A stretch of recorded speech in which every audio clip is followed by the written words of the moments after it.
بسم اللہ الرحمن الرحیم۔ السلام علیکم۔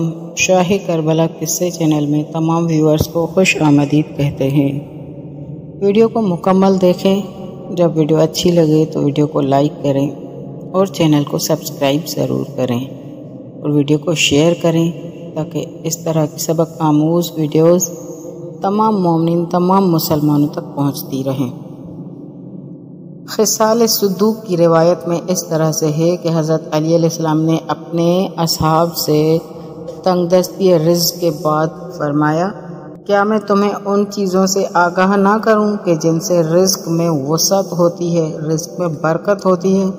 اصحاب نے کہا، کیوں نہیں اے امیر المومنین؟ حضرت نے فرمایا، 2 نمازوں کو ملا کر پڑھنے سے رزق میں اضافہ ہوتا ہے، اور نماز فجر اور عصر کے بعد تاکیبات نماز پڑھنے سے رزق میں اضافہ ہوتا ہے۔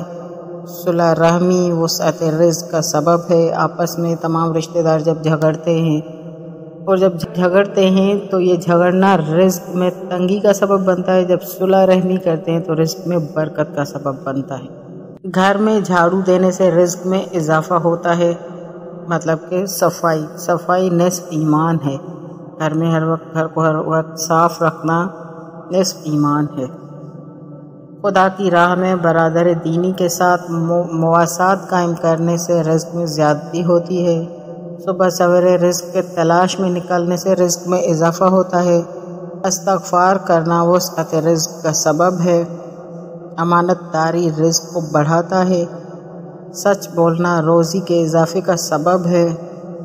مؤذن کی اذان کو دہرانے سے رزق میں اضافہ ہوتا ہے، مطلب کہ جب بھی اذان آتی ہے، جیسے جیسے مؤذن اذان پڑھتا جاتا ہے، اگر ہم بھی اس کے ساتھ اسی طرح سے ہلکی آواز میں اذان کو دہراتے جائیں، پڑھتے جائیں، تو اس طرح سے ہمارے رزق میں اضافہ ہوتا ہے۔ لیٹرین میں خاموش بیٹھنا وسعت رزق کا سبب ہے۔ حرص و لالچ کو ترک روزی کو بڑھاتا ہے، مطلب کہ جب کوئی حرص ہمیں لالچ ہے، اس لالچ کو ہم چھوڑ دیں، حرص کو چھوڑ دیں تو ہمارے رزق میں برکت آ جائے گی۔ نعمت دینے والے کا شکر ادا کرنے سے رزق میں اضافہ ہوتا ہے۔ جھوٹ بولنے سے پرہیز کرنا وسعت رزق کا سبب ہے۔ کھانا کھانے سے پہلے ہاتھوں کو دھونے سے رزق میں اضافہ ہوتا ہے۔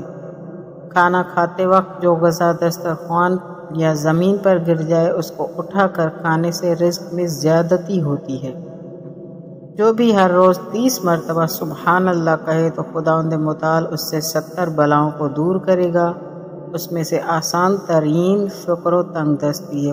اس کا مطلب ہے کہ پھر ہمارے رزق میں برکت آ جائے گی۔ یہ ہے وہ چیزیں جو مولا علی علیہ السلام نے اپنے اصحاب کو بتائیں کہ ان چیزوں سے رزق میں اضافہ ہوتا ہے۔ اللہ پاک ہمارے رزق کے حلال میں اضافہ عطا کرے اور ہمیں رزق کے حلال کھانے کی توفیق عطا کرے۔ الہی آمین والسلام۔